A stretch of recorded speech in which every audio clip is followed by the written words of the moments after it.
Hi friends, you are welcome on my YouTube channel.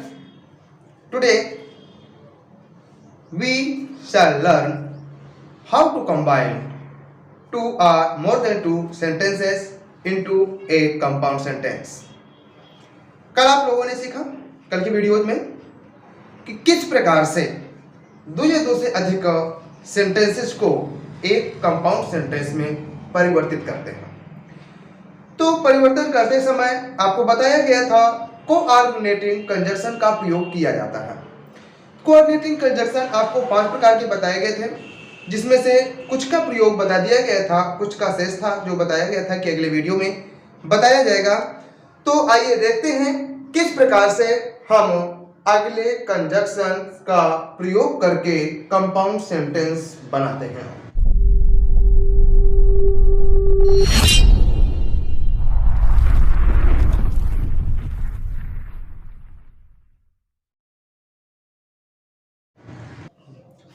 तो दोस्तों, जैसे कि आप लोगों को यहाँ पर बताया जाएगा एडवर्सेटिव कंजक्शन, जिसे कहते हैं विरोधवाचक संयोजन।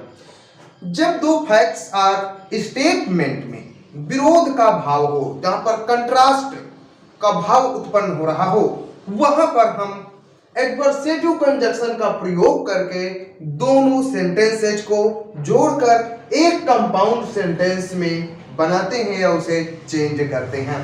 तो दोस्तों, यहां पर बताया जा रहा है आपको कि एडवर्सेटिव कंजक्शन का प्रयोग कहां पर करते हैं। तो एक बार पुनः ध्यान देकर सुनिएगा कि जहां पर दो स्टेटमेंट में विरोध का भाव प्रकट हो रहा हो, उत्पन्न हो रहा हो, वहां पर हम एडवर्सेटिव कंजक्शन का प्रयोग करते हैं। एडवर्सेटिव कंजक्शन होते क्या है, जैसे स्टिल,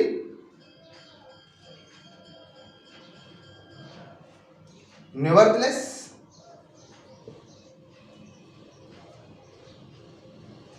एट,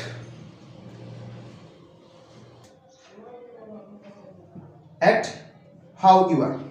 दोस्तों, स्टिल, फिर भी, नेवरदलेस, एट, हाउएवर, इन सभी कंजक्शंस का प्रयोग जब जहां पर करते हैं तो वहां पर इसका अर्थ फिर भी होता है, और जहां पर दो स्टेटमेंट या दो कथनों के मध्य विरोध का भाव उत्पन्न हो रहा होता है, वहीं पर दोनों स्टेटमेंट को जोड़ने के लिए इन सभी कंजक्शंस का प्रयोग किया करते हैं।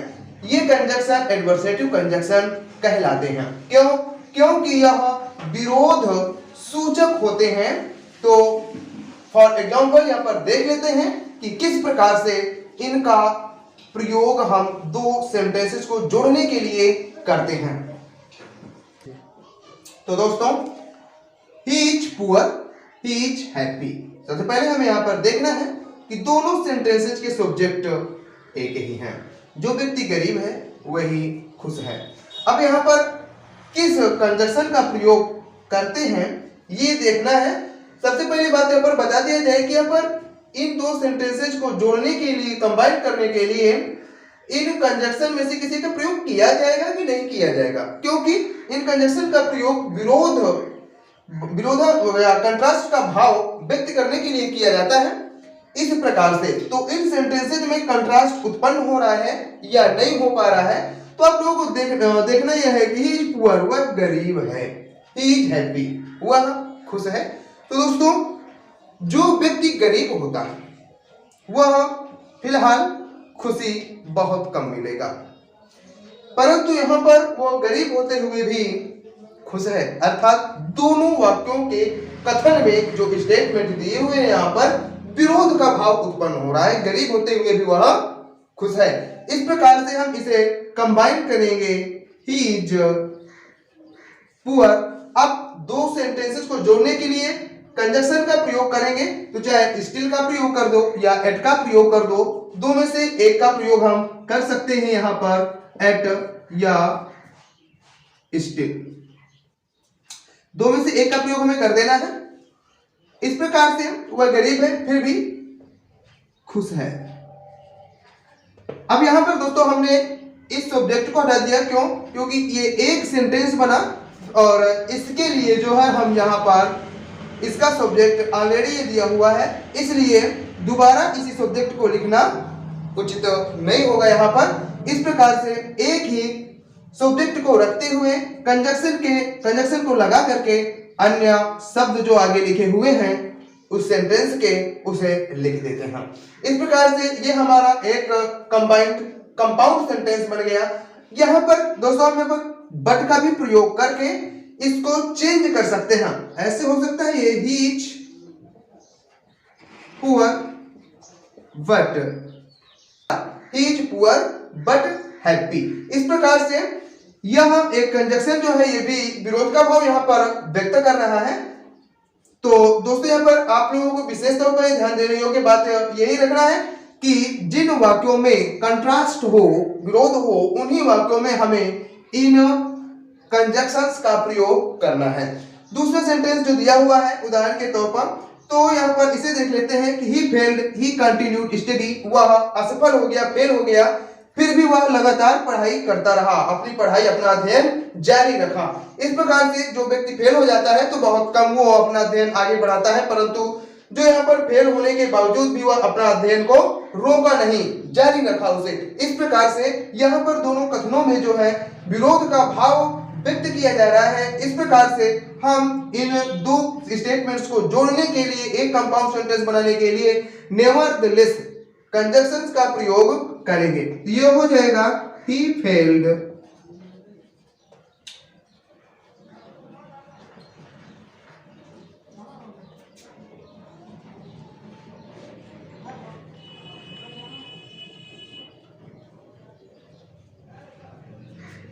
continued,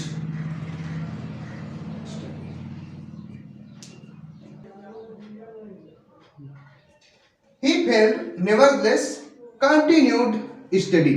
तो दोस्तों यहाँ पर इस दो स्टेटमेंट्स को जोड़कर नेवरदलेस कंजक्शन के माध्यम से एक कंपाउंड सेंटेंस बनाया गया। कंपाउंड सेंटेंस देख लेते हैं। यहाँ पर दोनों क्लास प्रिंसिपल क्लास हैं। यहाँ पर कोई दोनों में से कोई भी क्लास जो है सबऑर्डिनेट क्लास नहीं है जो एक दूसरे पर आश्रित हो, क्योंकि कंपाउंड सेंटेंस में आपको बताया गया था कि दोनों क्लास जो होते हैं वह प्रिंसिपल क्लास ही होते हैं जो एक दूसरे पर आश्रित नहीं होते हैं। तो दोस्तों ये आई होप आपको समझ में आ गया होगा। अब आगे देखते हैं तीसरे नंबर का कंजक्शन किस प्रकार से उसका प्रयोग कर एक कंपाउंड सेंटेंस बनाते हैं। दोस्तों जैसे यहाँ पर देख रहे हैं आप इलेटिव कंजक्शन, परिणाम सूचक संयोजक। परिणाम सूचक संयोजक का प्रयोग वहां पर किया जाता है जब एक सेंटेंस में जो पहला स्टेटमेंट होता है उस पे रीजन बताया गया हो और दूसरे में कॉन्सिक्वेंस परिणाम बताया गया हो, तो वहां पर हम इन कंजक्शंस का प्रयोग किया करते हैं। ये देयरफॉर इसलिए, सो अतः इसलिए, फॉर क्योंकि। तो आइए किस प्रकार से इनका सेंटेंस में प्रयोग करते हैं देखते हैं। यहाँ पर फॉर एग्जाम्पल दोस्तों जैसे बताया गया, it was dark night we went our house. यह अंधेरी रात थी, हम घर चले गए। तो अंधेरी रात होने के कारण हम घर चले गए, अर्थात इस सेंटेंस में जो है रीजन बताया गया है और दूसरे सेंटेंस में कॉन्सिक्वेंस बताया गया है, परिणाम बताया गया है। तो इस प्रकार से इसमें से देयरफॉर या सो का प्रयोग करके हम इन दोनों सेंटेंसेस को कंबाइन कर एक कंपाउंड सेंटेंस बना सकते हैं। तो जैसे it was dark night therefore or so, अर्थात यहाँ पर हम देयरफॉर या सो दो में से एक कंजक्शन का प्रयोग कर सकते हैं, परंतु यहाँ पर ब्रैकेट में जो है आपको दोनों करके बताया गया है, तो चाहे इसका प्रयोग कर दो चाहे सो मात्र का ही प्रयोग कर दो। We went our house. तो दोस्तों यहाँ पर जो रीजन बताने वाला सेंटेंस है इसको हमने पहले रखा, इसके बाद कंजक्शन का प्रयोग कर दूसरे सेंटेंस को हमने जो का त्यों रख दिया, अर्थात ये दोनों सेंटेंस, ये दो स्टेटमेंट मिलकर कंजक्शन के माध्यम से जुड़ करके एक कंपाउंड सेंटेंस का निर्माण करते हैं, बनाते हैं। कंपाउंड सेंटेंस यहाँ पर दोनों ये क्लास का रूप ले लेते हैं और दोनों प्रिंसिपल क्लास में हैं, अर्थात ये एक दूसरे पर आश्रित नहीं है। तो आई होप आप लोगों को अच्छी तरह से समझ में आ गया होगा। इस प्रकार से हम अगला देखते हैं चौथा नंबर का कंजक्शन जो है हमारा अल्टरनेटिव कंजक्शन।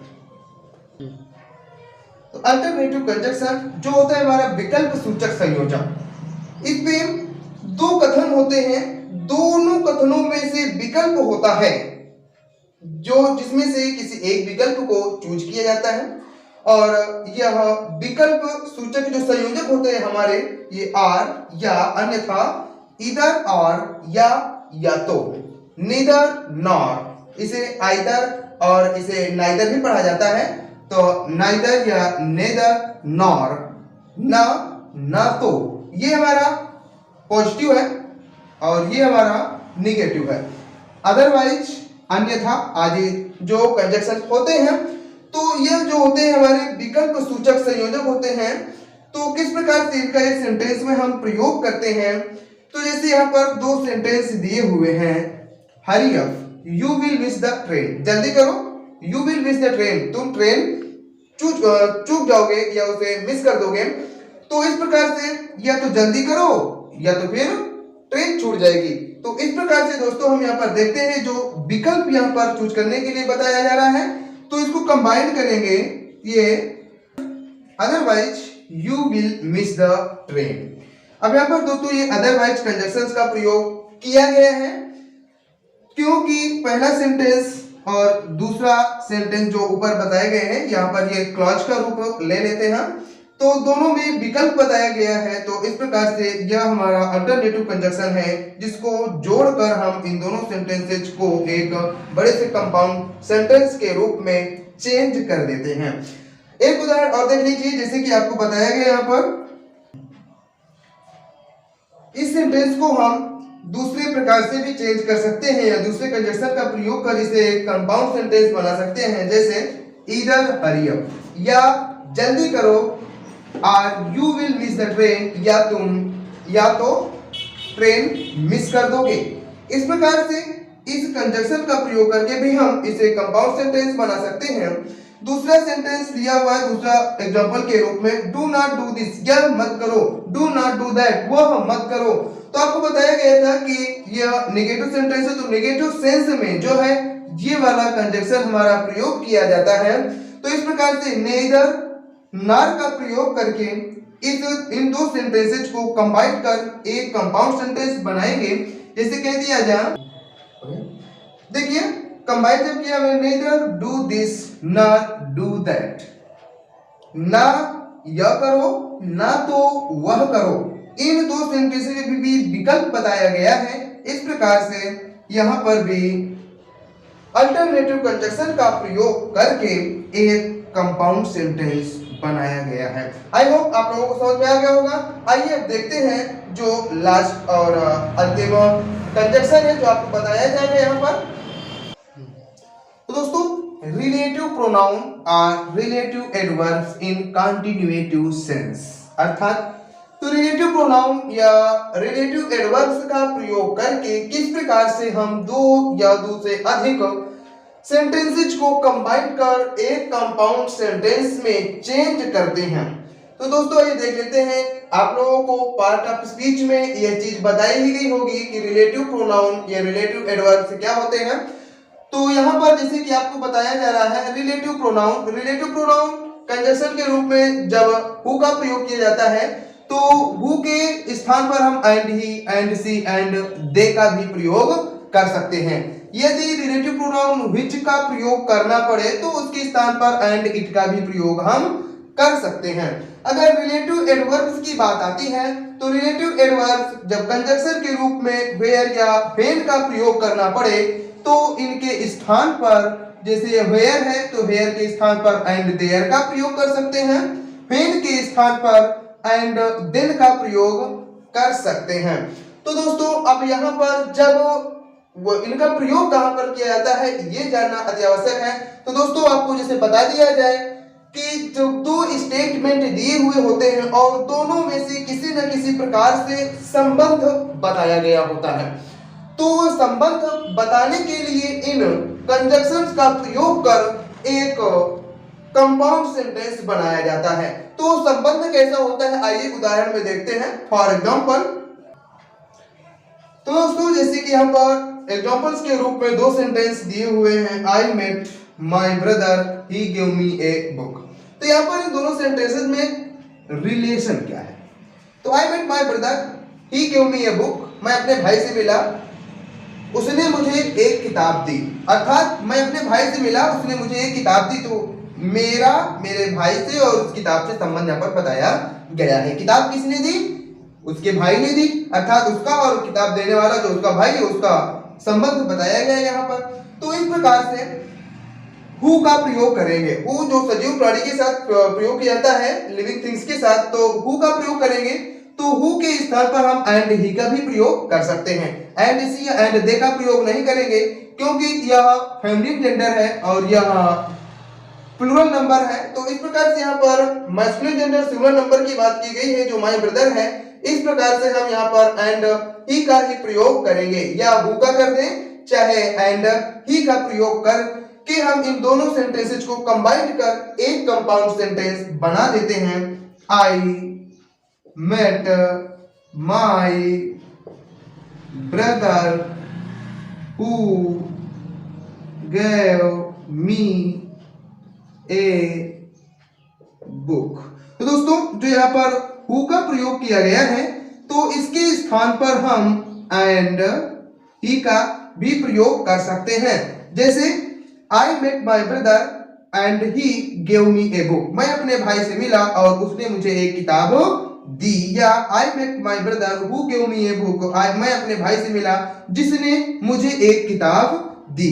इसी प्रकार से दूसरे एग्जांपल में भी हम देख लेते हैं। यहाँ पर रिलेटिव प्रोनाउंस का प्रयोग किया गया है, परंतु जो नेक्स्ट एग्जांपल दिया हुआ है आपका, इस पे किस प्रकार से हम कंबाइन करेंगे या किसका प्रयोग करेंगे। तो दोस्तों, I went away yesterday Banda, कल मैं बांदा चला गया। Sorry, you went away yesterday Banda, तुम कल बांदा चले गए। You will stay there for 3 days, तुम वहां 3 दिनों तक रुकोगे। अर्थात यहाँ पर जो है क्रिया पर जो डाला गया है, क्रिया की विशेषता बताई जा रही है। तुम चले गए, तुम वहां पर रुकोगे। तो यहाँ पर एडवर्स, जो रिलेटिव एडवर्स है, उसका प्रयोग किया जाएगा। तो यहाँ पर स्थान के विषय में बताया गया है, तो स्थान सूचक एडवर्स का प्रयोग करेंगे। अगर समय की बात बताई गई होती तो वहां पर हम व्हेन का प्रयोग करते, या वेयर के स्थान पर एंड देयर का प्रयोग कर सकते हैं, व्हेन के स्थान पर एंड देन का प्रयोग कर सकते हैं। दोस्तों, ये ध्यान से समझना, वेयर स्थान सूचक है और व्हेन समय सूचक है। तो यहाँ पर स्थान की बात बताई गई है। इस प्रकार से कंबाइन करते समय इसे हमें ध्यान देना है कि वेयर या एंड देयर का प्रयोग करना है। तो यह हो जाएगा you went away yesterday Banda.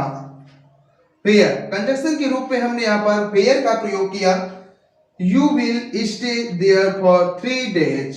तो इस प्रकार से दोस्तों, हमने यहाँ पर कंजक्शंस का प्रयोग करके दो सेंटेंसेस को यहाँ पर एक कंपाउंड सेंटेंस के रूप में परिवर्तित किया गया है। आई होप आप लोगों को अच्छी तरह समझ में आ गया होगा, और अगर कहीं पर भी किसी प्रकार का कोई डाउट है तो कमेंट सेक्शन में जरूर लिखें। Thanks for watching.